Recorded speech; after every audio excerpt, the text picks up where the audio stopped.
जब चलने लगेगा तो कुछ स्थिति आ जाती है। हम लोग उसी मार्ग के पथिक है ना, इसलिए एक स्थिति आ जाती है। कोई भी विपत्ति हमें परास्त नहीं कर सकती, कोई भी दुख हमको उदास नहीं कर सकता, क्योंकि नाम चल रहा है। जब ज्यादा कष्ट होता है तो ज्यादा भजन होता है, शांत। जब ऐसा लगता है शरीर छूट तो नहीं जाएगा, तो एकदम भगवदाकार वृत्ति, भगवान आ रहे हैं। तो निरंतर भजन शब्द से हम कह रहे हैं कि इस पर सुधार करो। निरंतर अभी नहीं हो रहा है। जिस दिन अव्यावृत भजना, अखंड भजन होने लगेगा तो स्थिति आ जाएगी। अटूट विश्वास जब है तो टूट कैसे सकता है? कुछ भी हो, जोई जोई प्यारो करे सोई मोहि भावे। अब कुछ भी हो, अब क्या, जब आपसे प्यार किया फिर हम क्यों किसी से सिकवा करें? भगवान अब तुम जैसा चाहो वैसा खेलो, जैसा चाहो वैसा विधान करो, मैं उसी में राजी रहूंगा जैसे तुम मुझे रखना चाहते हो। अरे मस्त नाम जब चल रहा है तब ये मस्ती आएगी, नहीं ऐसे नहीं आएगी। नाम जब चल रहा है तो ये मस्ती आएगी, नहीं मस्ती नहीं आ सकती। इतनी विपत्तियां मनुष्य जीवन में, इतना संघर्ष है कि कदम कदम ऐसा लगता है यार अब खुशी हुई, और अगला कदम इतने दुख में पड़ जाता है कि लगता है कैसे निकल पाऊंगा इस दुख से। तो फिर एक सुख का प्रकाश आता है, फिर एक ऐसी समस्या आ जाती है, फिर ये पूरा जीवन चलता रहता है, ये पूरे जीवन।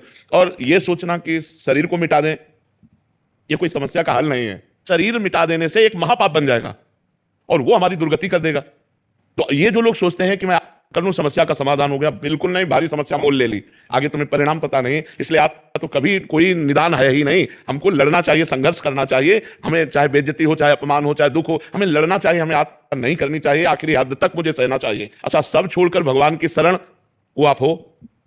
क्या वेश बदल लेना भगवान की शरण है? नहीं, इस भूल में मत रहना। क्या स्थान बदल लेना भगवान की शरण है? ये अंदर की बात है। अंदर से भगवान की शरण में हो तो आप महात्मा हो, और बाहर से आप महात्मा का वेश है और अंदर से रुपया चाहिए, भोजन चाहिए, नाना प्रकार के सांसारिक सुख चाहिए, तो आप विषयी पुरुष हो, आप महात्मा नहीं हो। और आप पैंट शर्ट में हो, मेहनत से कमाते हो, धर्म से चलते हो, नाम जप करते हो और भगवान का चिंतन कर बढ़िया हो, आप बढ़िया हो। तो हमें लगता है कि ये कोई निदान सोचे कि मैं समस्या का समाधान बाबा जी बन करके, तो मुझे लगता है नहीं। ऐसी ऐसी समस्याएं हैं जिनका केवल निदान भगवान है, दूसरा कोई निदान नहीं।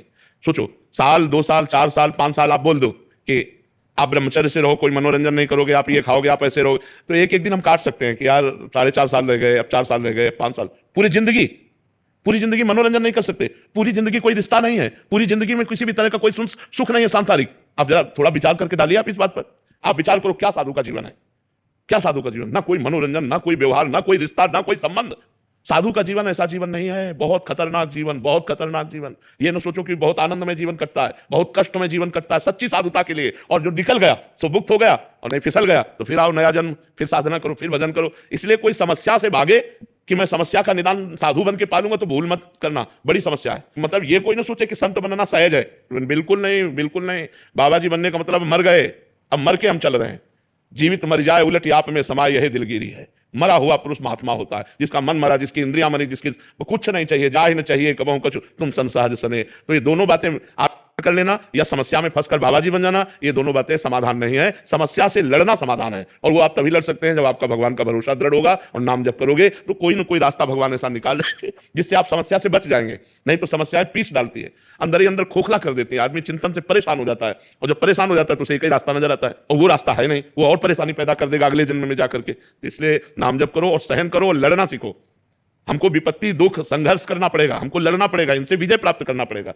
हार जाऊं तो भी लड़ना पड़ेगा, हमारे पास कोई रास्ता नहीं है। हमको इन दुख और विपत्तियों से लड़कर पार होना ही है। जी, हमें लगता है कि कोई ऐसा साधन मिल जाए जिससे तुरंत झट से हमारे दुख दूर हो जाए। अवश्य में भोक्तव्यम कृतम कर्म शुभाशुभम। अपने कर्म को जीव को भोगना होगा। ये जब भगवान कह रहे हैं तो और की हम बात कैसे माने? भगवान कह रहे ना, अवश्य में वो भोक्तव्यम कृतम कर्म शुभाशुभम। भोग भोगना होगा। ये सब इधर से जंतुर बनाने से और राख लेने से और कलावा बनाने से तुम्हारे प्रारब्ध नहीं नष्ट हो जाएंगे। हाँ, पवित्र कार्य है, करना चाहिए गृहस्थी में, देव मंगल के लिए, जगत मंगल के लिए यज्ञ करना चाहिए, हवन करना चाहिए, ब्राह्मणों के द्वारा अनुष्ठान कराना चाहिए, लेकिन प्रारब्ध भोग नहीं करता। खुली बात है। हाँ, हम ऐसी एक कला जानते हैं जो ऐसे दुखों में भी आप सह सकते हो। वो कला है भगवान का नाम, वो खुली बात कहते हैं। खूब नाम जप करो और भगवान में चित्त जोड़ो, तो चित्त भगवान से जब जुड़ा होता है तो आनंद होता है। शरीर दुख में है, भारी समस्या है, लेकिन मन आनंद में है। यही बात है। सा वही मना कृष्ण पदारविंदयो। मन भगवान कृष्ण के चरणों में लगाए तो आनंद है, राधाजू के चरणों में लगाए तो आनंद है। अगर मन संसार में रहेगा तो कष्ट ही भोगना पड़ेगा। कोई ऐसा नहीं, इतने पढ़े लिखे डॉक्टर, इतने बड़े सर्जन, इतने बड़े सब भगवान ने तो बनाए हैं। अगर छू से होता तो बढ़िया काम बन जाता। डॉक्टरों की जरूरत क्या है? बिल्कुल इधर उधर मत भटको। किसी को कोई परेशानी है सीधे अस्पताल जाओ, जैसे हम दवा करवा रहे हैं, टेबलेट खाते हैं, डायलिसिस करवाते हैं और भगवान की शरण में पड़े और नाम जप करते हैं। बिल्कुल सीधा रास्ता है। हाँ, कुछ ऐसे मंत्र हैं, यदि सकामता पूर्वक उनका अनुष्ठान किया जाए तो कुछ दर्द को कम कर सकते हैं, समस्या को कम कर सकते हैं, मिटा नहीं सकते, मिटाने की सामर्थ्य नहीं, प्रारब्ध भोग भोगना पड़ता है। नहीं, रामकृष्ण परमहंस जी इतने सिद्ध महापुरुष, उनके गले में कैंसर था, बड़े बड़े महापुरुषों के जीवन में कष्ट पाया गया, भाई जी हनुमान प्रसाद पोद्दार जी के हाथों में तो ये बड़े बड़े कष्ट सहने पड़े। ये छूछा से नहीं जाते भैया, खूब राधा राधा नाम जप करो, सह करके निकल जाओ, बस ये बात है। महाराज जी ऐसा कहा जाता है वहां गए लड़का हो गया, यहाँ गए ये ठीक हो तो लड़का होना होगा तो कहीं जाओ चले जाओ, हो जाएगा और नहीं होना होगा तो चाहे जाओ चले जाओ, नहीं होगा।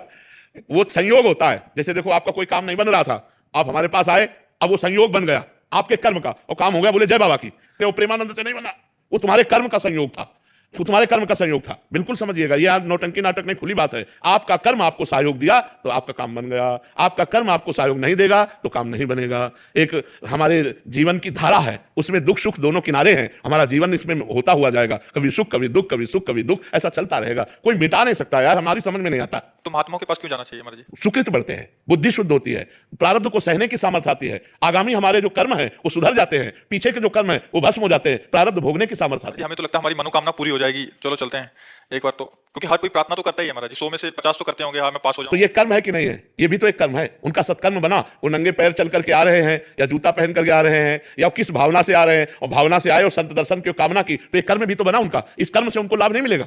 मान लो संत दर्श को चालिए तज माया अभिमान जीव जीव पग आगे बढ़े कोटि यज्ञ समान, तो कोई आ रहा है 1000 कोस से, कोई 500 कोस से सवारी में धक्का खाते हुए ऐसे, और रोड में किनारे खड़ा है रात्रि भर, तो ये उसका तपस्या नहीं बनी, ये उसका परम पवित्र कर्म नहीं बना। अब ये कर्म कामना पूर्ण कर दे तो प्रेमानंद उसमें कहां है? ये उसका कर्म है, ये उसकी मेहनत है, ये उसकी भावना है, ये उसकी श्रद्धा है, ना कि हम है। अब उसको लगेगा कि हम प्रेमानंद के दर्शन के हमारा काम बन गया, नहीं। तुम्हारी मेहनत, तुम जो सैकड़ों किलोमीटर चल करके आए और खड़े रहे घंटों और फिर इसके बाद दर्शन हुआ, तुम्हें आनंद लगा, ये तुम्हारा कर्म तुमको सुख दे रहा है। नहीं तो देखो, अगर हमारा कर्म बिगड़ जाए तो हम कह रहे हैं फिर हमको कोई सुख नहीं दे सकता। हमारा कर्म, संतों के पास जाना, संतों की दंडवत करना, उससे पाप नष्ट होते हैं, पुण्य बढ़ते। संत दर्श जिमि पातक टरे, पाप नष्ट हुए तो दुख का नाश हुआ, सुख बढ़ा, ये तो सिद्धांत।